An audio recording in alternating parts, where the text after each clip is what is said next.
expensive the vegetables here. Normally during summer it's cheaper, but this time vegetables are very expensive here now.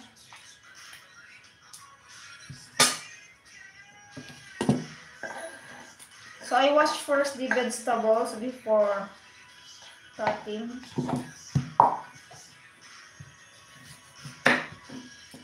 I have just subscribed to Jose Luis. Okay, thank you so much, Ruby. Very supportive friend. Jose Luis and Sebastiana. Hello, Bro Bong. Sis, kumusta na? Hindi na ako umaabot sa live mo. Hindi, matagal akong hindi nag-live, Bro Bong. Matagal akong hindi nag-live. Tinatamad na. Nag-New Year lang, tinatamad na, di ba? Hindi, ano lang naman ako, once a week lang naman ako mag-LS madalas. Then, nagtatago lang ako ng mga highlights, Bro Bong. Kaya, ano. Si Inang Kakudapong, medyo matagal kasi may sakit siya. Hindi siya nakakapag-live. Normally, Wednesday night siya nag-LS.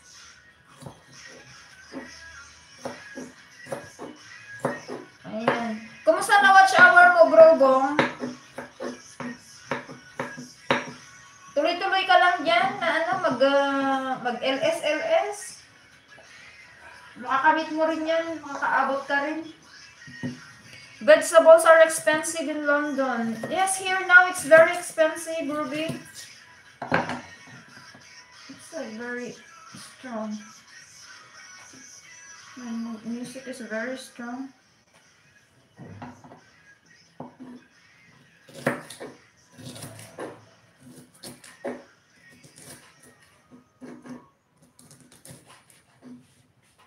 Okay, bagal. Nag-connecting ako, Bro Bong. Sorry.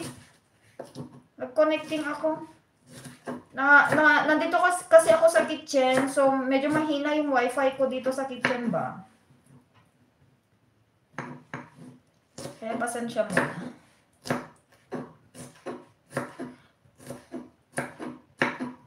Malapit ka na siguro, Bro Bong, na monetize, no?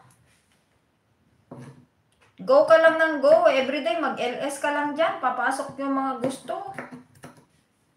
Kung minsan, nagtatamsak na lang ako sa'yo. Para, hindi ba,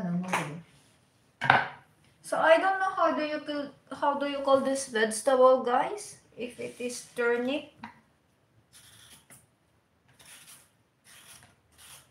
Lagyan ko siya ng mga anak ko ayaw nila ng vegetable na to. So, I will just cut into bigger sizes so that I can separate later on. I like the flavor of this vegetable for the soup. I don't know if they call this radish. I'm not sure. Yung ginagamit nilang pang sinigang ba ito, Bro Bong, sa Pilipinas. Kaya lang, yung mahahaba siya sa Pilipinas. Dito naman, ganito siya. Raban siya tatawag natin sa Pilipinas ito eh. Matagal pa. Yes, it's turnip. Okay.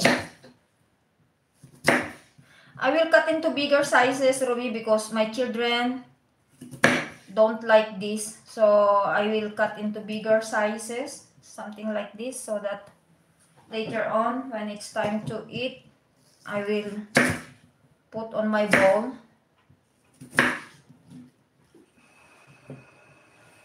And then I'm going to put 1 carrot.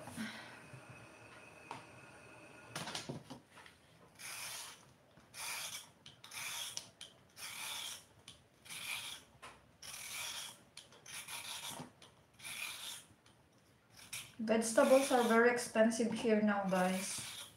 1 kilo of carrot, I think it's €1.89. Normally, when it's not winter, it's only 89 cents or less than €1. But this time, it's more expensive.